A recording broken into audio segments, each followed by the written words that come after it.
Hello and welcome to the Blue Shed Podcast. My name is Joey. I am Dan. And today we are very, very excited to talk about the Acolyte episode 5. Yes.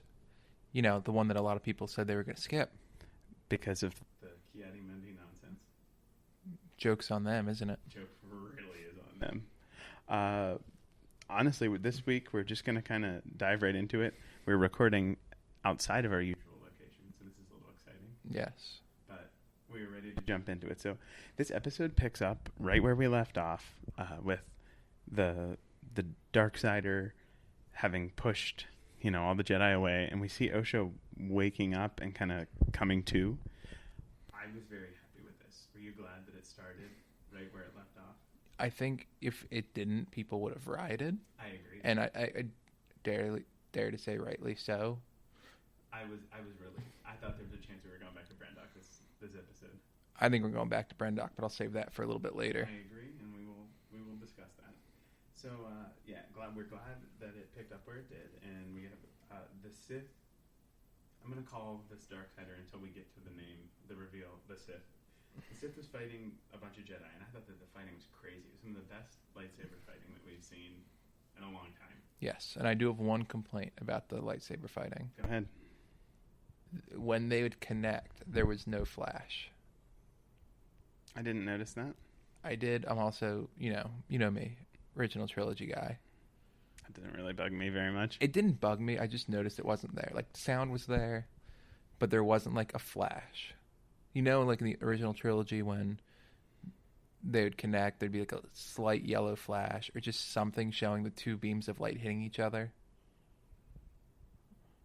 Yeah, I know what you're talking about. It just wasn't there, and that's fine. I'd have to see. It's extremely nitpicky. I'd have to see where that is. Like, did that go away just for this? Is it? I don't know. I just.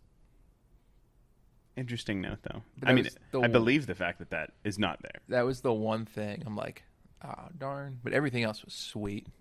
Yeah, the way that he took down a lot of those Jedi. Because remember, it opened with Osha just discovering one laying there. In the I called it the Jedi kebab. That was brutal. And then we're talking about when he stabbed one Jedi and then force pulled another one onto his lightsaber. And then what did he do after that? Implied off the camera. What was that? I think he sliced them open or did something. I think he it did kind of come out very fast. I thought he beheaded them. I don't know. I don't think he beheaded someone. I don't think it was that. They didn't. They were very careful not to show that on the screen. That's true. They tend to not show stuff like that. But yeah, so that was crazy. And I did want to talk about his helmet and gauntlet that kind of short circuits lightsabers. I wasn't familiar with this until this, of course, looking on Twitter and stuff. But this metal is believed to be cortosis, which is something that happened or appeared in legend and has appeared a few times in canon. And it just short circuits lightsabers. Have you heard of this before? Not until I got on Twitter last night. Yeah, me too. Or X, whatever you want to call it. What did you think about it? Makes sense. It's so cool. Also, could it be that he's just so strong, he's just breaking them? No, definitely not. Why do you say no, definitely not? He really headbutted a lightsaber. That has nothing to do with strength. Sounds like that's somebody who's never been headbutted. You can't headbutt a lightsaber and have your strength be what stops it. Like the hilt, right? Not the blade? Or did he do... headbutted Master Soul's blade. Okay. Yeah, no, nothing to do with strength, I don't think. But I do think it has to do with this crazy metal. I love the concept. I like when Star Wars is weird stuff. And this isn't even the Force, but it's weird, and I love it. So, Osha reaches Sol and Yord, and Sol tells Yord to take Osha to the ship. No. He said take the civilian to the ship. I know he said take the civilian to the ship, but twice he did say that. And Yord proceeds to refer to Osha as civilian. Yes. To the ship. Were you surprised that Osha left so willingly? I knew she resisted at first. I think she was terrified. Rightfully so. Yeah. And I was like, okay, Yord will get her there safely probably. And I do want to say now, I'm getting into the part where Sol and the Sith talk. I have a lot of quotes for this episode. Before we get there, can I say one thing? Yord on a bum leg. Yeah, he did. He got slashed. Yeah. Moving pretty well. It cauterized it. Yeah, no, that's not abnormal. No. Obi-Wan got his little leg hit too. Yeah. But yeah. But that's. Never mind. I'll say what I'm going to say a little bit later. Okay. So I do have a lot of quotes this episode. Where I think it's important because we have a lot revealed to us Mm-hmm. about the Sith, and I think that's gonna give us what we need. Apologies for that slight technical issue. We have returned. As I mentioned, we're not recording in our usual situation, so I guess that means the microphone's not going to work. Yeah, the lack of studio really is getting to us. Yes. But anyway, as I was saying, you may have heard, the quotes here, I believe, kind of give us some insight into the Sith, which is why I have put pretty much everything he said on here. So this first discussion between Sol and Sith has Sol asking, "Who are you?" The Sith kind of cheekily says, "You don't remember me." Sol says, "I sense something familiar."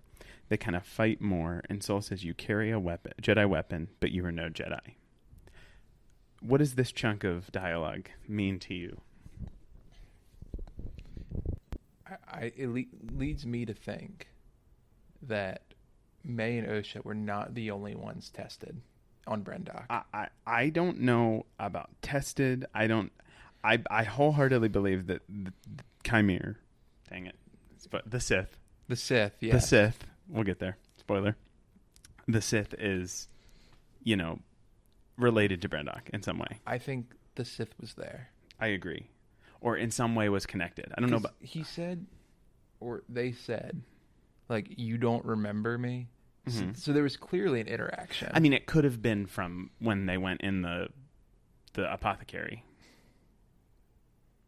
We just got to out it, man. That's the second spoiler. Yeah, it's Chimere. We'll talk about it. We'll talk about our thoughts on it later. The Sith is Chimere. Anyway, there was that interaction. Yes. So it could be that. Chimere is a little cheeky. He is. He's very poetic in a not so great way. Yeah, I don't know. I thought this was all... I don't think, though, the reason I put this up is I don't think Sol knew or even thought that this was a Sith at this point. No. And I really don't think that is even on their radar, which again goes to all the backlash on the internet that's silly. Well, it goes back to, like, this is May is being trained by a rogue Jedi. Mm-hmm. And even Sol, kind of what he says, like, what do you say? Like, you fight with a Jedi weapon, but you're no Jedi. Yes. Yeah. I don't even think that's on the radar. No. Why would it be? They've been distinct for a millennia. 900 years up to that point. So after that, we see Jackie and May kind of do this cool little hand-to-hand fight, which I was excited to see more of that. I like that in the early episodes. Yeah. What do we think about May there? This is my next point that I have on our notes is I'm not sure why May didn't try to talk to Jackie.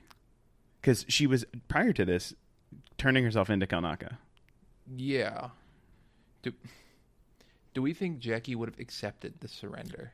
I think Jackie would not have immediately accepted the surrender. But I think she might have, if Osha let her. I'm so sorry, I do this every time. If May let her handcuff her, I think she might have. Yeah.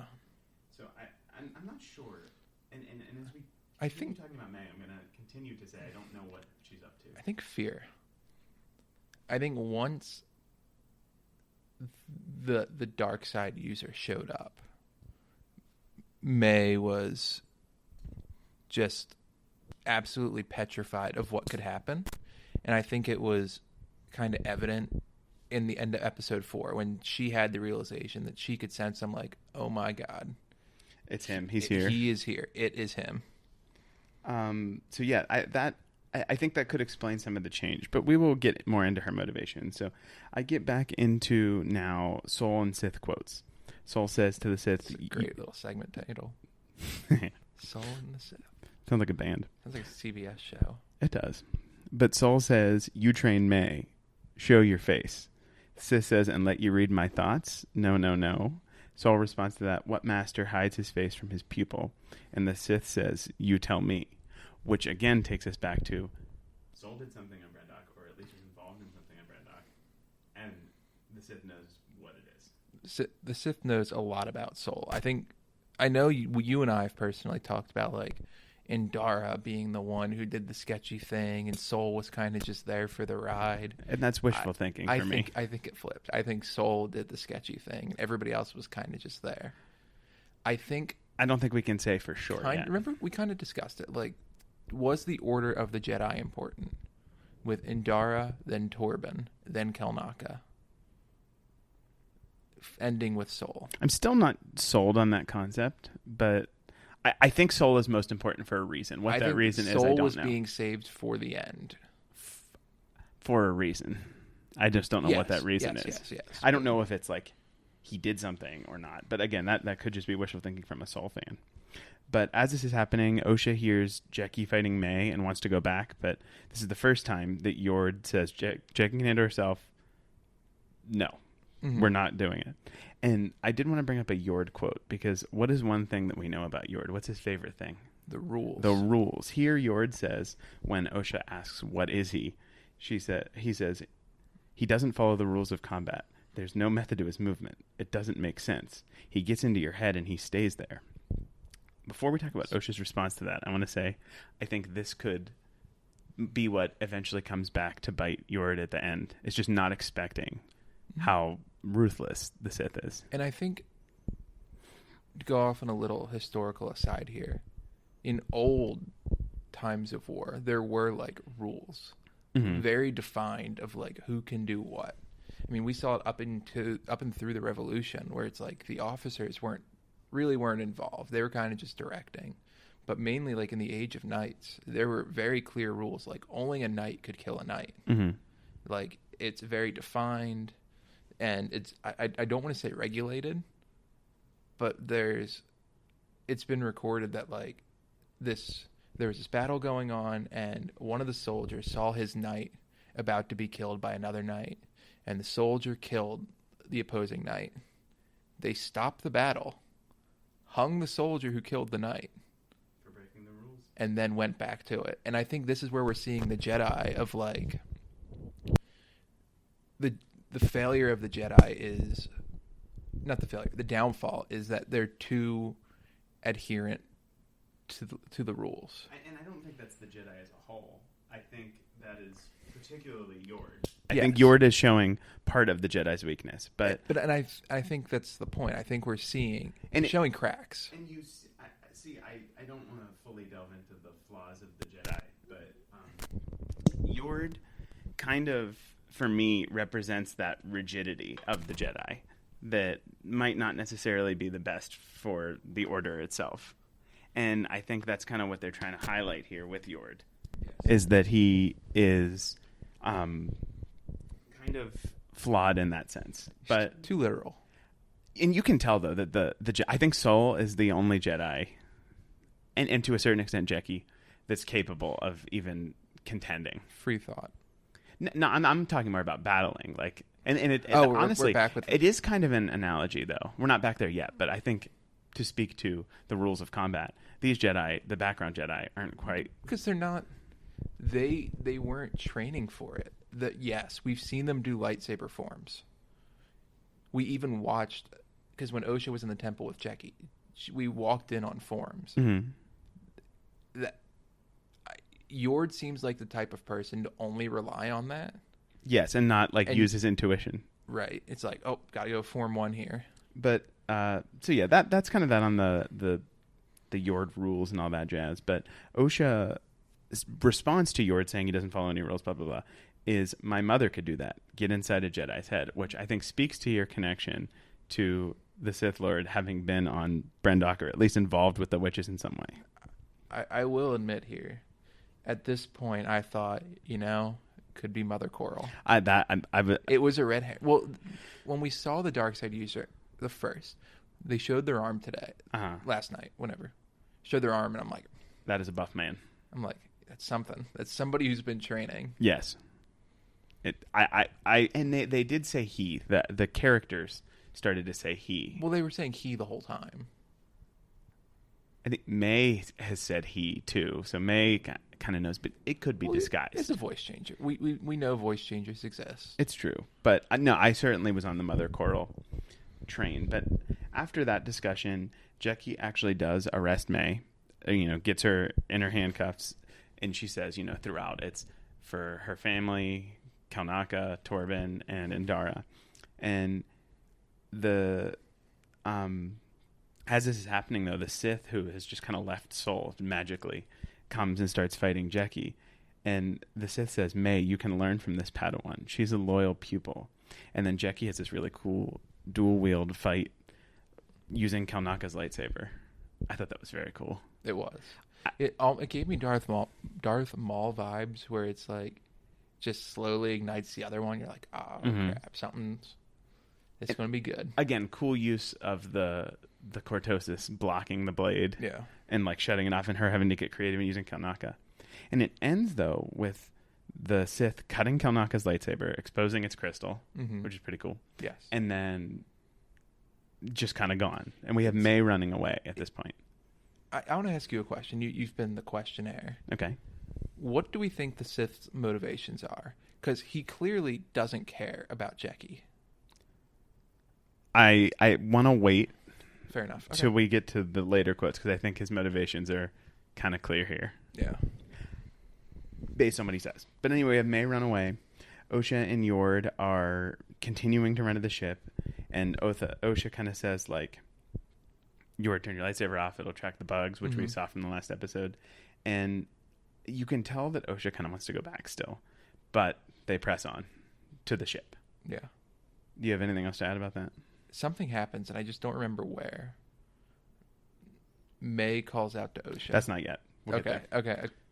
So it blends together. It does blend together. That's okay. But so the Sith and May have a discussion now. The Sith calls her a coward, says that she's going to betray him. And I thought that might be an interesting phrasing. He didn't say, you have betrayed me. He said, you're going to betray me. Yeah. Which I don't quite know what that means. And then May says, forgive me, Master, I was weak. The Sith says, you've always been weak. And he cuts her cuffs off. This gets into what exactly is his plan here. Why he could have killed her in that moment easily if he wanted to. I think the Sith is there for one reason. Well, why don't we further press on to the big Sol and Sith quote. So Jeki and Sol come to save May as they're doing this, and they continue fighting. And again, a very cool fight where they're like jumping on cliffs and stuff. And I just think it's interesting that the Jedi, include both Jeki and Sol, at several points in this little exchange, actively save May. Yeah, they stop May from being killed by the Sith. Yeah, which it does go back to why did he cut her handcuffs and not just kill her? But I thought that was interesting and kind of speaks to the Jedi philosophy. It doesn't matter who they are; they're not going to let someone get hurt. Yeah. But as this fight's happening, we cut back to the woods, and Osha hears May's voice call to her, but it's young May, which I thought was really interesting. Do we throw out the D word? D word? Dyad. Because she did. They made it very clear that May never opened her mouth. Yes, and it was through. It was in the mind. In a Rey Kylo sort of way. Yes. And we know nothing. We know Luke and Leia can commune through the Force, but in a sibling-y sort of way. I feel like these two are different. Yes. There's something going on. And I don't want to say higher purpose. And I have a theory on this, but it's at the very end of the episode. So, well, again, I feel like we've been coming back to it a lot, but we're getting there. So, Osha wants to go back because Osha thinks the Sith will kill everyone. And Yord agrees. Yord breaks the rules for once in his life, it seems. Yeah. And we'll see how that goes. So, we cut back to Sol Jeki still fighting the Sith. And I wanted to say, I was really impressed with Sol's ability to fight. I think they went through great lengths to show he might not have expected this to happen, but he was very prepared, both in lightsaber and hand-to-hand combat. Yes. I like that. As a big Jedi fan, as a big Sol fan, I like that he wasn't like on the back foot the whole time, which he was at the beginning. I think he kind of gathered his bearings and was in charge of this portion of the fight. Right. For a little. Do you have anything else to add on that? No, not yet. All right. So Jeki, after Sol kind of pushes the Sith down, Jeki jumps rather aggressively at the Sith. And at that point in my mind, I was like, uh-oh. So Jackie is actually able to pop the helmet off of the Sith, but he, unexpected to her in the audience, in true Cal Kestis style, splits his lightsaber into two and then stabs Jackie 3 times. Quite excessive. I was very sad about this. Yeah.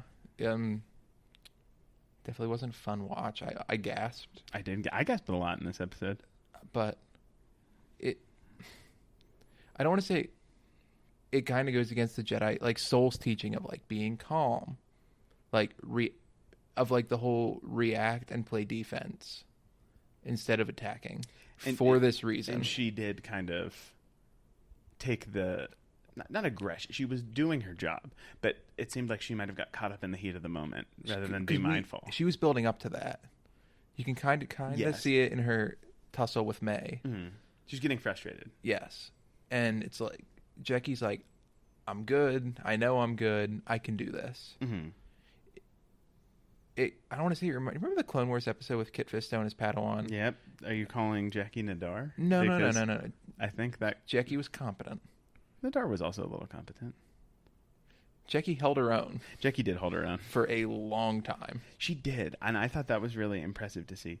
And I'm gonna hold my tongue again.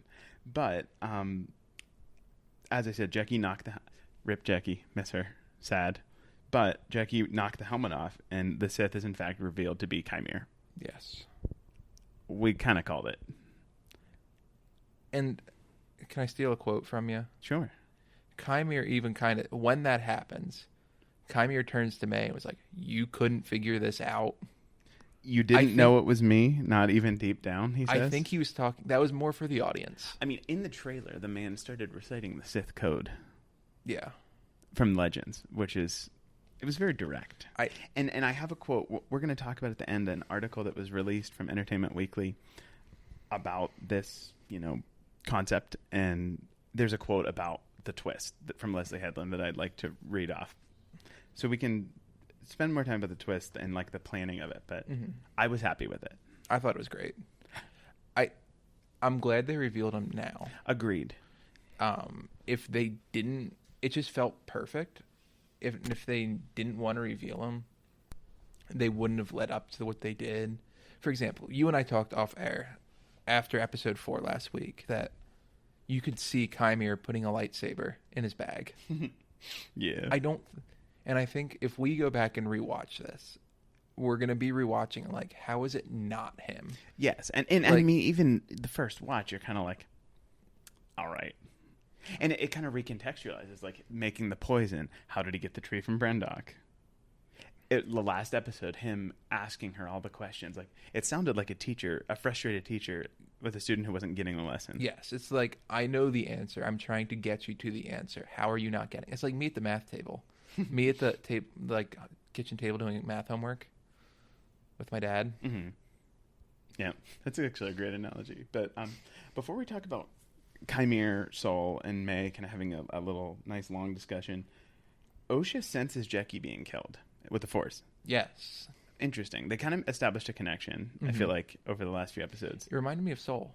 It did. Soul and Torben, Kelnaka. Mm-hmm. I think there's more to be gleaned with Osha's connection to the Force. We just don't quite know what it is yet. Yes. I don't really have much speculation either because it's kind of shrouded in secrecy. Both of them. Yeah, no. And we'll talk about my confusion with what's happening with them. Yeah. I am confusion. Anyway, so we now get to this long discussion that I think tells us a lot of Chimere's purpose. Maybe not entirely, but we get a lot here. This is where Chimere drops the coldest line in Star Wars. And it's there, yes. So, I believe it's the first one. What was its name? Soul yells out Jackie, and he says, "Was that its name?" Yes. About Jackie. So rude. Soul says, "She was a child." Chimere shrugs, kind of smiles, and says, "You brought her here." Yes. Oh, my God. And I think that really speaks to Chimere's purpose as well. Like, I don't think he cared about anybody other than Soul and May. Maybe not even Soul. And Soul was just a bonus. I don't know that he necessarily even cared about Soul. I think he would have killed anybody who was there. And Just we're gonna so get there. happens that it happened to be 3 named characters in Jedi Bob. Yes, we will get there. So Chimere says to May, "You didn't even know it was me, not deep down," which we already talked about. And Chimere grabs May, and Soul tries to attack him, but Chimere says, "You attack me while my back is turned? Not very Jedi of you." And for me, I think Chimere's kind of prodding at Soul. He's I taunting. don't necessarily think that is not Jedi. I mean, it's in defense. It was in defense of May. I don't think it would have been wrong of Soul at this point to take Chimere out. I think it shows Chimere's a lot shrewder than we're giving him credit for. I know. And I think we know as the audience that Chimere's pretty smart Mm-hmm. as the Sith. But I think we're not giving him the credit he deserves yet, because my Dan Theory Wednesday, Oh, dear. I have 2. I think Chimere was in the Jedi Temple at one point. I don't know if he was a youngling or a found. I think So he you was. think he was both on Brendok and in the Jedi? I do. I think you can get one of those. I think both, because he knows enough about the Jedi, like in-depth stuff. That Well, we both have talked off air about how it's possible that Chimere could be the apprentice, like the Sith apprentice, and he has a master. And there are generations of hating the Sith, or hating the Jedi that they would know. But we know that the purpose of the Sith, especially during the Rule of 2, is to infiltrate the Jedi and take it down from within. That's not the rule of 2. I thought like That's Palpatine's goal. That's not. I thought the that was Sith. the total goal of the No, Sith. it's not infiltrate. Oh, No, it's just. whoops, fake fan. That's okay. It's not infiltrate. That was Palpatine's plan and Plagueis' plan. Mm-hmm. But it wasn't like that was always the goal. The goal was to take the Jedi down. Yeah. That was Palpatine's method. Mm. Infiltration, not so much. Yeah. But kind of getting us back on track. I do want to just come back to saying though that like Chimere, I think is using his knowledge of the Jedi. How he got that? Yeah. He's using his knowledge of the Jedi to manipulate Saul several times throughout. We'll continue to talk about this. So I do also want to talk about Darth Chimere's cool outfit. Know what it reminded me of? What?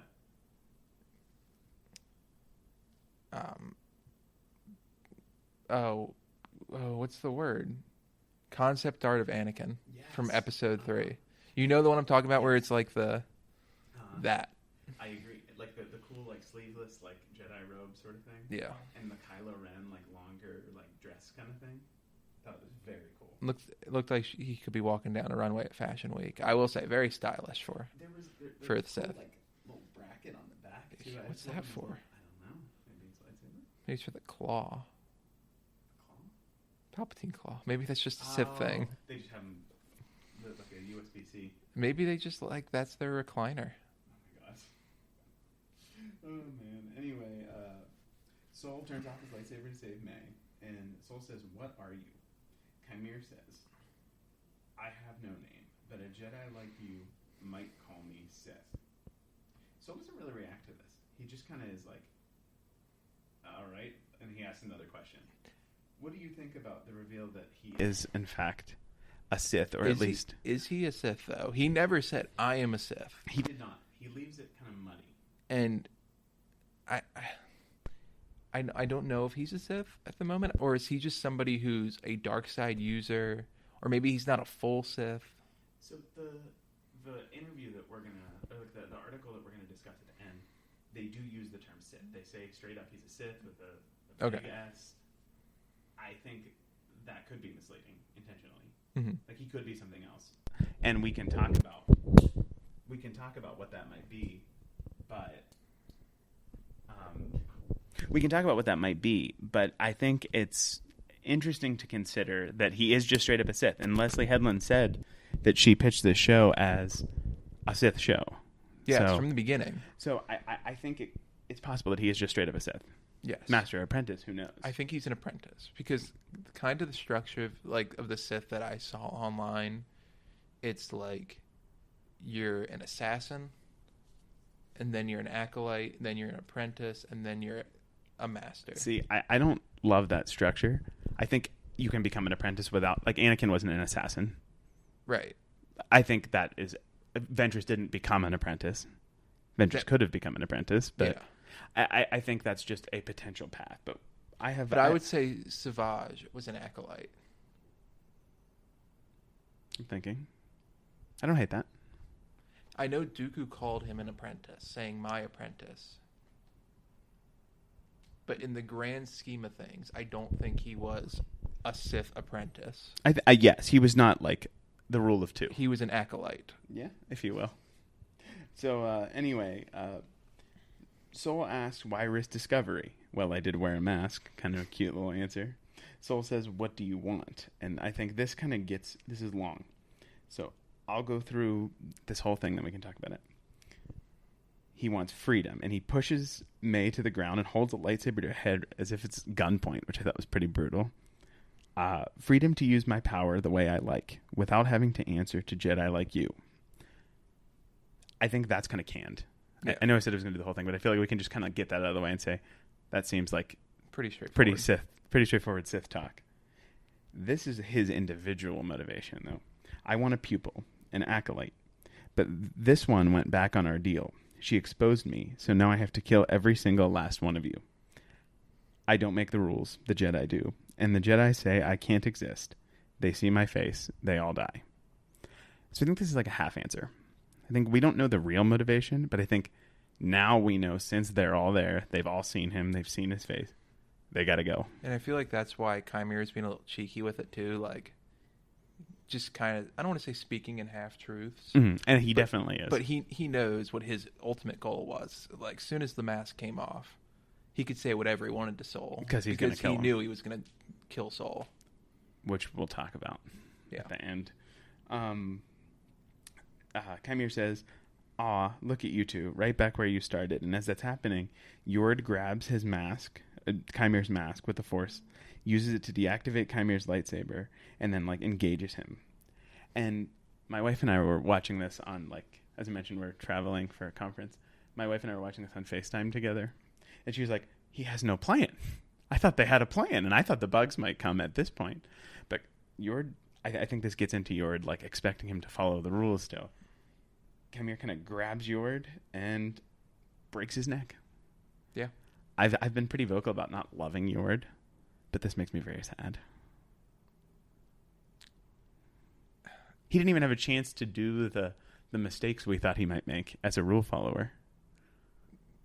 Yeah. But I think that's kind of the power of...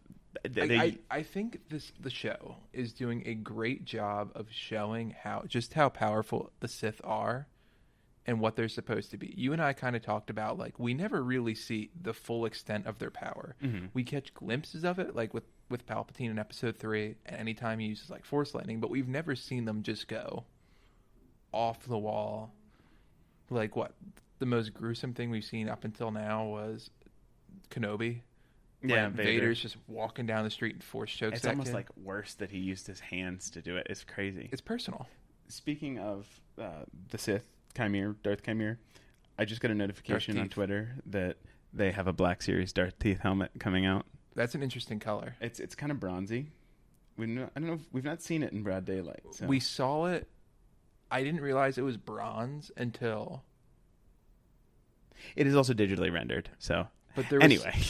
No, I think that's interesting because before this, we saw it as black. I would have drawn it as black if you gave me like a box of crayons. But then at the end of the episode, when it was broken, it was bronze. Interesting. Maybe it's like getting after it got battered by lightsabers or something.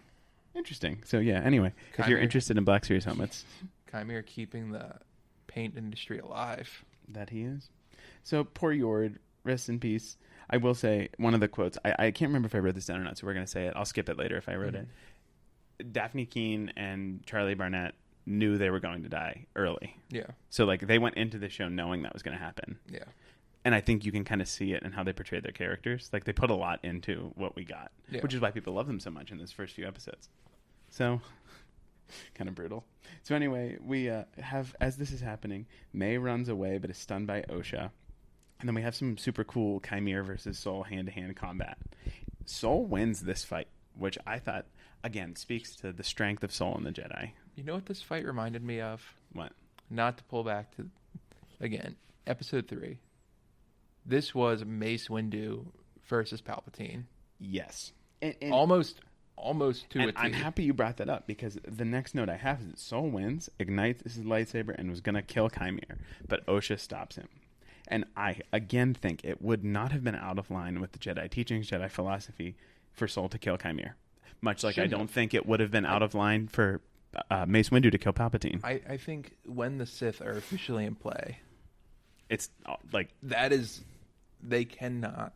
What does Mace say? He's too dangerous to be left alive. Which I agree about Palpatine, and I agree about Chimere. Yeah. I really was frustrated with that, because it's like, Osha, why? But yeah, no, I 100% agree with you. That is kind of wild.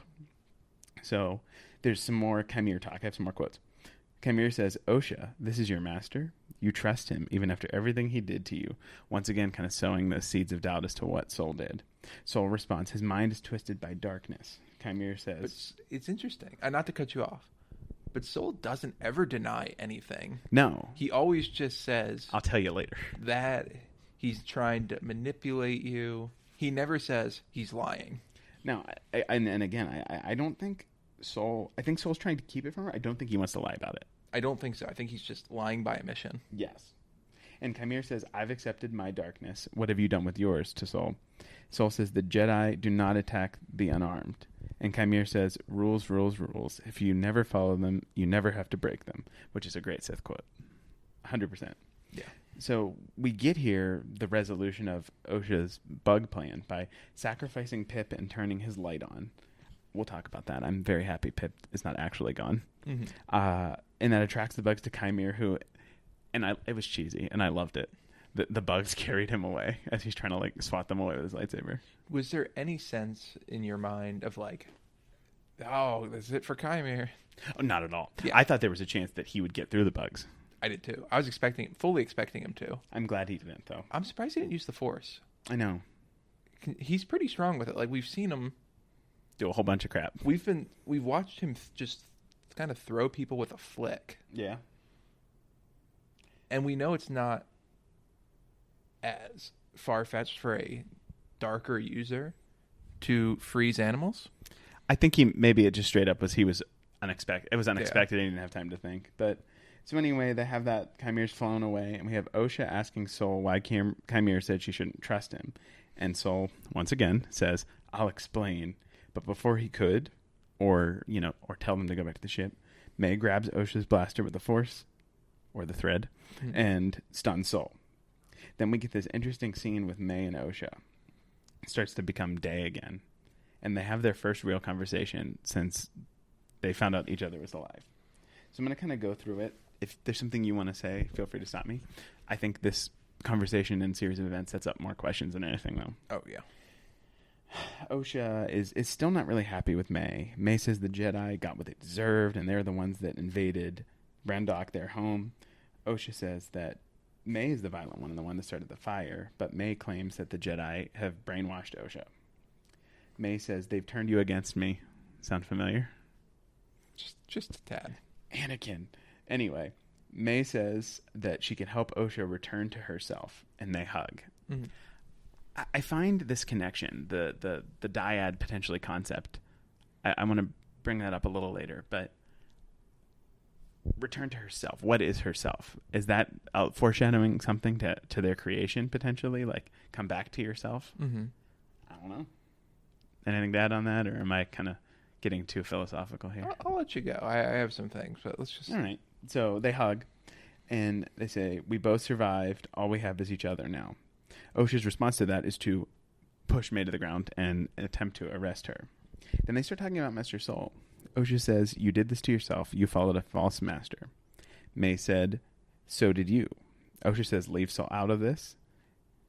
And May claims that Sol led her nowhere to a life without family, and then force pushes Osha and knocks her on her back. Says, you could never block. A callback to the flashback episode, which is cute. I like that. Before we talk about May's very confusing plan, do you have anything else to add about that exchange? I think it's showing that the Jedi really do view themselves as family, because going back to Jackie and May, that's the second time May has been told, like, the Jedi is family. Because when Jackie was fighting her, she said, "This is for my family." Yeah. Which I'm assuming was the other Jedi. I would say. You know. We don't see any other Thelan there. I don't know. I think it's... The Jedi definitely do consider themselves family. And the only time that we've seen, like, glimmers of maybe something other than that is in the Kenobi show when Obi-Wan says to Leia, like, I remember faintly having a brother. I wish I knew him. Yeah. But I think Obi-Wan does view Anakin as his brother. I think, he says it. He does. I think all that kind of stuff, it is family. So I don't think that they're brain. I again think, much like The Last Jedi, Kylo Ren says a lot of bad stuff about the Jedi, and some people latch on to that as that's the fact. Mm-hmm. But in reality, it's challenging the Jedi's beliefs in order to reaffirm them, I feel like. And this is very similar to what's happening here, I think. Mm-hmm. So anyway, after May knocks Osha out, May kind of cuts her hair with a lightsaber, like kind of looks at Osha and is like, yeah, that looks good. And in the interview that I was reading, I don't have a quote about this in here, so I can say this. They were very deliberate about how Osha's hair was designed so that this could be believable. Mm-hmm. Like, they knew this was coming and planned it as such, which was intriguing. So May cuts her hair to match Osha and then switches her clothes. Mm-hmm. What is the plan? And do you think May's motivations are... Does it have to do with Osha, which she kind of made it seem like at first? Or does she hate the Jedi and want to destroy them? I don't know. I feel like she's curious. Like, is she just going to kill Sol? Or I don't think she is. I don't think she would go through all that length. No. And my kind of thought is, like, could we see, like, a major swap? And we'll talk about that in a little, okay? So I'm confused by May's plan. You're confused by May's plan. May's confused by May's plan. Everyone's confused by May's plan. So May, who is dressed as Osha, finds Sol. And he kind of looks at her like he might know something's off, but I don't think he fully knows. Yeah. And this is where I could get to how are they created. You know, in the Clone Wars, Yoda recognizes every clone trooper as their own entity. Mm-hmm. Do you think that, like, Sol is struggling to discern which one of them this is because maybe it has to do with how they were created? Because Sol has a pause. But part of me thinks he's just not expecting them. Like, why would he be expecting May? But you would know. Like would you? Sol can clearly sense things. Yoda says every clone trooper has an individual identity within the Force. Like, people have said through Star Wars, like, I can't feel them anymore. Like, you can feel the person through the Force. That's generally how it works. Unless they're masking it. So, could May be masking it? Could it be something with you can't tell the two apart? We know that Chimere is very good at masking. Yes. Perhaps he taught May. That could be. Because, I mean, we both saw the tweet of... It was... Somebody online said, how could 7 Jedi not sense that there was a Sith? That's absolutely false. And did they say canon breaking? Not canon breaking, but... It said, like, this is how bad this show is. And then... Somebody quote tweeted it and responded with a picture from the original trilogy of Palpatine behind his desk with 5 Jedi, including Yoda, sitting at the table. And the only one that survived was Yoda. We're the only one that survived here. So, yes. So, for me, it would be more interesting if it was something that had to do with their creation. But, nevertheless, that's kind of what's going on. Mm-hmm. And then Basil, you see Chimere kind of landing and Pip falling to the ground. Basil finds Pip, brings him aboard the ship, and he's kind of sniffing. I think Basil knows it's not May, or not Osha. Yeah. So that happens, and then we see Chimere, who escaped the bugs. He gathers his helmet and his cloak, and he finds Osha. And he says, what extraordinary beings we are. And we hear Kylo Ren's theme playing here. Yeah. What's that mean? I saw you and I talked about this. You were very adamant about what I'm going to say. But however, there is this theory circulating online that Chimere is Ren. Let me finish what I'm saying because I know your response. I heard your response. I thought about it a little more. I have a better answer. I don't think it's Ren. Okay, I think it is definitely. Could it be Ren's predecessor? So I do want to say Ren is a character from the comics. both I think the Star Wars mainline comics and the Rise of Kylo Ren comics, that is the leader of the Knights of Ren. He's the leader of the Knights of Ren, and he is, wears a mask, has a gauntlet, has a lightsaber, and he is, in fact, it's just the timeline that really gets me, that makes me think that this is not Ren that we know. And I get that, and I'll counter you this. We know, at least in the Jedi, it's very traditional to model your lightsaber after your masters, correct? Not necessarily. Well, I saw that online. That's not true. That it's like a way of paying homage to them. Show me an example of that. Luke and Obi-Wan? Okay, okay. In the Jedi Order, other than Luke and Obi-Wan. Obi-Wan and Qui-Gon. Obi-Wan's Episode 1 lightsaber looks No, Joey, pull it up. Not. Pull it up. Sorry if we're getting a little aggressive here, but... You look up Obi-Wan, I'll look up Qui-Gon. They're so different. Qui-Gon's is black. Obi-Wan's has an interesting pommel. They're so different, Dan. Episode 1 lightsaber. No. Yes. They're so different. They are not that different, Joey. They are so different. There are elements. No. Yes. This sounds like some nonsense that's made up online. This has nothing to do with anything, but finish your thought anyway. Will I be able to finish it without getting attacked? Depends on what you say.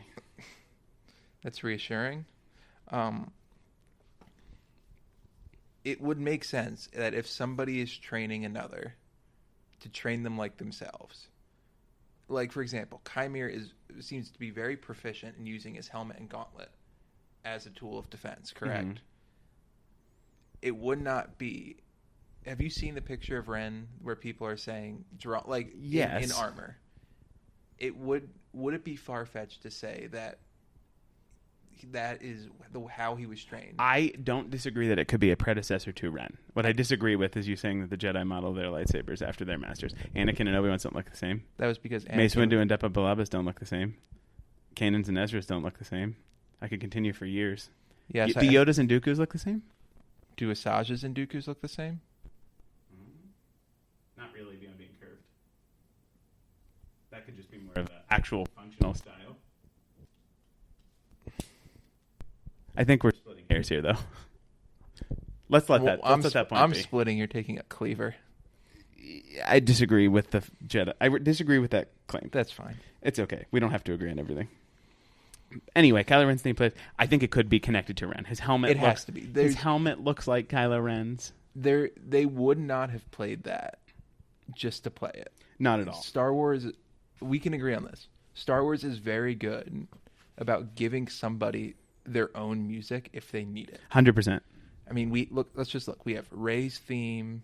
I mean, all the main characters have a theme. Yes. Every single one. So it's definitely intentional that they played Kylo Ren's theme. I agree. And it goes back to what we've seen in other previous shows. When Anakin would do something bad, they would play the Darth Vader theme. It's true, or the Imperial March or something. Yes. Oh my gosh, I can't believe I didn't call it the Imperial March. That's okay. But so to move on from that, I do think there's a connection. I don't think you're wrong there. I don't think it's Ren. And I don't know about this lightsaber business we're talking about, but that's a whole other aside. But anyway, there's some sort of forced motion over Osha's wound. It doesn't seem like healing because it's not like, it doesn't do the actual healing that Rey and Grogu do. But then he just kind of pulls her over. Yeah, and then like covers her with his cloak and says, "Even in the revelation of our triumph, we see the depth of our despair." There's a quote about this quote. Mm-hmm. Go ahead. In the Entertainment Weekly. We're going to let that be. That's where the episode ends. I do want to kind of just get into it. We have 3 episodes left, and I think there are a few questions remaining. What happened on Brendok? What is May/Osha's plan? Do we see, like, Soul talk to May and convert her to the light side, and have Chimere talk to Osha and convert her to the dark side? I saw this online that Maybe you told me they'd both switch. I haven't seen that online. I'm sure that's out there though. That's something that just kind of came to my head. I saw it. Maybe it was you who told me. It's possible that's online. I don't believe that I came up with the original idea, but I don't believe I'm the only person that thought about that. It's interesting that Kymir did not kill Osha. Mm-hmm. Just based on the fact that he said, everybody here has to die. And I do want to talk about Soul surviving this. I think there are two options. Because we obviously, despite me thinking that all the people who are whining about Ki-Adi-Mundi being absolutely ludicrous, you can't have a Jedi knowing that a Sith is out there. It does kind of seem weird. So I think either Soul has to die, or they will defeat Kymir and think that they've destroyed the Sith, when in reality Kymir is like the apprentice. Yeah. I think those are the only two options we have. Yeah. And I don't want Soul to die. I think Soul dies. No, I think it looks more and more likely. Soul dies. Because they're Rogue One in this cast. That's a verb, I think. Congratulations. You coined it. I'll add it to Urban Dictionary. Rogue Oneing. Killing every character. So I saw people compare it to the Red Wedding of Game of Thrones. I've not watched Game of Thrones, but I know what that is, and I think that's probably accurate. Yeah. I know what it is, yeah. But so with that, do you want to get into some quotes from the article? Yeah. And this is more... I did not get a chance to read this. And I do want to say this is an Entertainment Weekly article. Let me pull it up so I can tell you what it's called. This is, again, an Entertainment Weekly article written by Dalton Ross titled Seeing Red, Inside the Acolyte's Shocking Bloodbath and Big Villain Reveal. I've selected some quotes. And one thing I do want to say before we get into the quotes is they refer to the Sith as the stranger. It has big, the child energy. Yeah. I do not think we will get a name. I think we're going to get a name, which is why they're calling him the stranger. I don't. I think that's interesting. I don't think we need it at all. Darth Teeth is Smilo Ren. Dan likes Smilo Ren. It's even more appropriate now. I think it might be. But anyway, I have a quote from Leslie Headland on the episode itself. She said, I got some feedback when we were writing and prepping the episode that said, gosh, it's so much fighting. Don't you think the audience will tune out at some point? And she said, no, I feel really confident that they're going to love this. She was correct. Yes. There's not much else to add to that. I just wanted to say, it's interesting to see the creative process and how she had to, really say, this is it. Yes. And we want it this way. They're going to love it. And she's correct. She talked about the twist, though, and I thought this was interesting. She said, I think a good twist is not about hiding everything from the audience and then throwing it on them like, hey, this is what you didn't see. We hit it so well that you didn't see this, says Headland. I think a good twist is telegraphing what's going to happen, and then once it does, executing it without an ounce of pity or sentimentality. Yeah. I think that it's an interesting mindset because often twists are presented in the other way. Mm-hmm. If I was writing a mystery story, I probably would do it the other way. Right. I thought it was interesting to kind of no, it's who you think it is. They kind of, she'll say this about the unnamed Jedi. She said,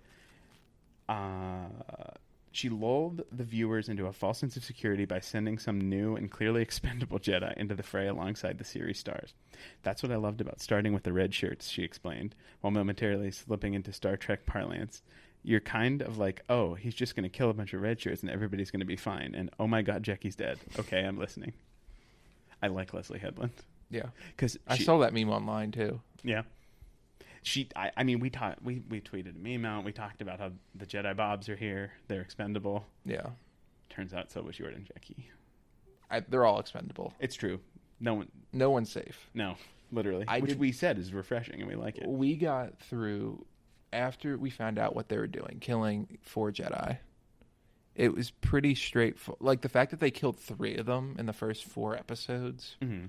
They're not playing around. They killed 2 in the first 2. Yeah, no, they really are not messing around. It's in story, we've had 3 episodes in the current events, and one of the 4 Jedi was killed in the first 3. Yeah, and she, I did want to point out, we've talked about how this is truly a blend of the more serious stuff that you are more gravitated towards and the more fantastical Star Wars elements that I love. And it really is marrying it so well because I'm fully invested in this. Yeah. So I love it. She was talking about the violence in the show, and she said she was somewhat surprised that she was able to get away with on a family-friendly franchise. She said, I just figured someone would stop me, and nobody did. She said, I figured someone would say this is too far, but they didn't. And I bring this up only to say, the Disneyfication of Star Wars, it's fake. They can do whatever they want. That went out the window, starting with Rogue One. Mm-hmm. I say what you want about the movie. I know it's not your favorite. The Darth Vader hallway scene. Brutal. Where he stabs the guy through the door. Yeah. And then throws the other people up on, like, force chokes them, throws them up on the ceiling. And I do think The Force Awakens starts with Kylo Ren brutally murdering a whole village of innocent people. Like, I don't think there is such thing as a Disneyfication of Star Wars. That's all I have to say. I will say that I did not think they'd be able to go as far as they did. No, it's the physical hands-on neck snapping. It was that the did it for me. sound. It was chunky, crunchy, the crunchy peanut butter. Oh.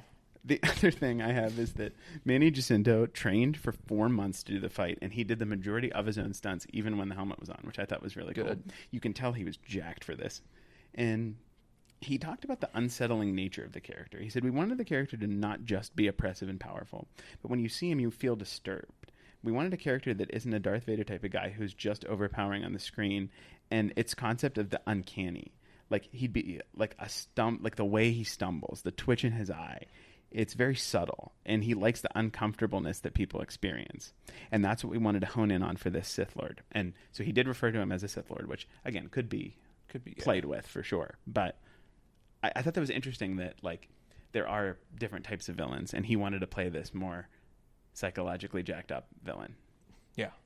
Which is interesting. It makes him that much scarier, in my opinion. Yeah. And like, knowing that's what he's going for. This guy who can flip on a dime. Mm-hmm. Between, like, just with OSHA at the end of the episode and what he did to Jackie, Yord, everybody else. He was almost, like, really caring with OSHA. Mm-hmm. Like, he covered her up. Yeah, there's a weird connection with them. That they know. Because he recognized her right away. Uh-huh. In the apothecary. Yes, he knew. He immediately knew. And it just goes back to the type of villain he's playing, where I'll play along for a little bit. And even in that scene, he had that kind of like, you did feel this weird, like, feeling in your gut of like oh my God, he knows that this is her, and how is he going to do it? And retroactively, it's, oh my God, he's a Sith. Yeah, but it's refreshing to be able to say Sith, and it was great too, just showing how well he was able to mask it. Because we glossed over when Yord saw him, he's like, "It's you." Yeah. Surprised, he says. Yeah. I did not put that in there, but no, it was good. It was more of, I feel like he wanted his identity out there in the worst way. In order to then be able to kill a bunch of people, I feel like. Yeah, he's like, ooh, come get me. I have a few quotes now about the end of the episode. Manny Jacinto refers to the end of this episode being, now it's a different world that we're going to introduce you to. And not to just a new story, but new motivations for all of the different characters. I want to move forward and talk about Amanda Stenberg's thoughts on the twin swap and Leslie Headland on May's goals. And then we can kind of talk about the future. Amanda Stenberg said, everything that they both have believed to be true has been challenged in some way. And now the question is, what do they do with that information? Mm-hmm. And that kind of gets to what we were talking to about, like, do we see like a role reversal? And Leslie Headland said about May's goals in the remaining episodes. Now that her sister's alive, part of her mission is to prove how the Jedi, especially Sol, are not what or who OSHA thinks they are. Mm-hmm. I think this kind of gets to what we were talking about. Yeah. Intriguing. It's hard to comment on because we have no clue what's happening. You've been very adamant, and I agree with your assessment. We didn't see everything in the Brendock episode. 100%. We have no clue. We are going to see everything in the Brendock episode. I think whether it's this week or not, I feel like this might be a more intercut flashback. The episode, I did see in this article that episode 7 is directed by the person who directed the initial Brendock episode. Okay. So it might not be this week. It could be. But it doesn't necessarily mean anything. But I could see them putting the director of those two episodes together, whether it is intercut or not. And I will say, my initial thought was, there's more to be revealed. It's going to reveal the Jedi did nothing wrong, or it's more nuanced than what we saw. But it could be setting it up to be, no, it's worse than you thought, or something like that. It wouldn't surprise me. No, especially the way this is headed. This is kind of a relevant time to bring up. Lee Jung-jae, through a interpreter, talked about Soul's emotions. He said, "I believe that through all those years, Soul is filled with a mixture of emotions, including remorse and deep regret." Lee Jung-jae says through an interpreter. And also a very strong determination to never let something like that repeat itself. The question that he had struggled with was, how much sacrifice is needed in order to protect peace? I think it's a very interesting quote. I think Soul killed people. I think Soul might have killed people. I don't want to linger on that one because it makes me sad. There are go ahead. Hold up. That makes a lot more sense. Soul's willingness to kill Chimere makes a lot more sense now. Yeah. If he's done it before. And what exactly did he do? Like, maybe Mother Coral missing from that group didn't have to do with Mother Coral being malicious. Maybe it had to do with she was killed elsewhere, which is something you brought up before. Yeah. Could have been Soul. I hope not. Soul having his hallway scene. Oh, God. Anyway, there are a few more quotes here, and I'm glad we found this because I feel like this is very insightful and like can kind of frame us for moving forward. Talking about the relationship dynamics in the show, Leslie Headland says, "Our story is a father-daughter dynamic with Soul and Osha, and it's very different from the father-son dynamic that's typically in Star Wars. So you're going to see us explore that and get into the relationship even more deeply than the first half of the season, which is focused more on sister-sister." So I like that this is kind of bringing up new relationship dynamics. Like, we've gotten a little bit more mother relationships than the father that's been typically the focus of Star Wars. Yeah. I think sister-sister is even really especially interesting. So Yeah. I don't have much to elaborate on with that. I just think it kind of is setting the stage for what the focus is going to be. And I think, honestly, the twins have kind of been in the background of the last few episodes. I think they're going to start to come to the foreground. Yes. Obviously, because we killed off everyone else, but Have to. so, kind of forced to. I have a question. When do we think we're getting Venestra? So I believe Light what whip. Dan is referring to is she's on a jungly planet in the day with a light whip. I don't know. Is it the next episode? Is that planet the same planet, Kofar? I don't know. But I definitely think we're going to see some cool stuff with Vernestra. And I could see, based on what we know from Vernestra, her fighting and taking down the Sith and covering it up. Yeah. So I don't know about Vernestra, but I'm very excited about it. The other quote I have is it's Leslie Headland talking about the outlook of the season. She said, "I feel like everyone's really expecting their show to get a second season, and I don't feel that's a good idea. I threw everything into season 1 because who knows what's going to happen."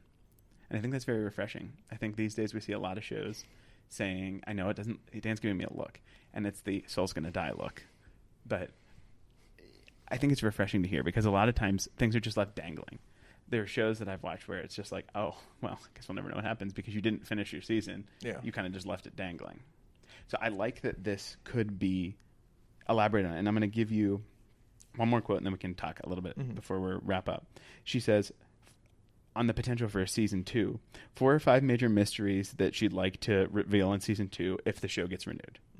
So that's the end of the quotes that I pulled. There are some other good stuff, so please check out that article on Entertainment Weekly again. But what do you think about those comments about it's all going down in season 1, but there's still potential for season 2? That's hard to answer that without knowing what happens in season 1. I know. And I think that's how she designed it. Oh, yes. Like, there might be 4 or 5 other mysteries that she's talking about. We might know one. Yeah. Maybe. Probably not.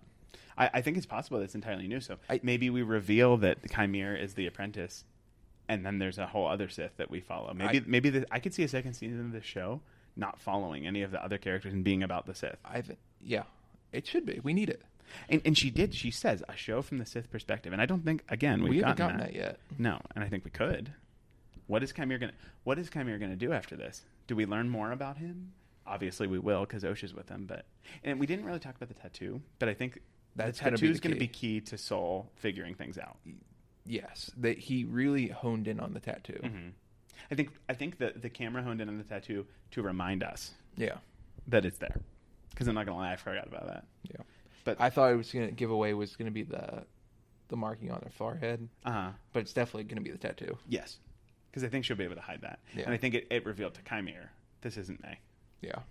So yeah, that's why I think he was gentle. Yeah. Because I feel like he views Osha as as an innocent, the only true innocent. Where I think he feels anger and hatred towards everyone else, I think he feels neutral towards Osha. He's like, she's just here. This is kind of a pity. I feel like might be something you'd say. Yeah. But anyway, I love this episode. I love the insight that this article had for this episode too. Yeah. Go ahead. I can't believe they did it. Me either. It was a thoroughly enjoyable experience and one of my favorite episodes of Star Wars TV that I've seen in a long time. Yeah. For me, like I have a few memories of, sitting on my couch watching Star Wars TV. That's like I remember my feeling.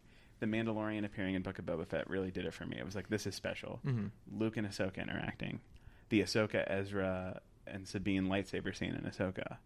Like, there are a few things like this that are super special. Seeing Grogu for the first time. This goes in, and there are more than what I'm describing. It's just on the wrong side of it.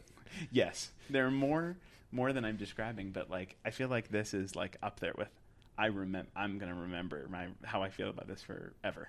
Yeah. Oh. Good stuff. Yeah. I love The Acolyte. It's really good. And I want to end by saying it does not matter when Ki-Adi-Mundi was born. I want to double down on that. Listen,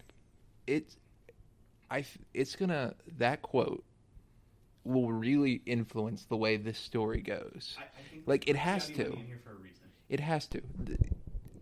Leslie Headland seemed to realize that people are going to pick up on that. She's a fan. She knows. And she would be pointing this out herself, probably. It makes total sense that Ki-Adi-Mundi does not know there's a Sith. Because he's inept. He's always saying something stupid. Whether he's inept, whether the Sith gets killed and covered up, or whether the Sith kills anybody who knows about him. Maybe all of the above. Because I don't think Soul's going to go back and be like, hey guys. There's a Sith here.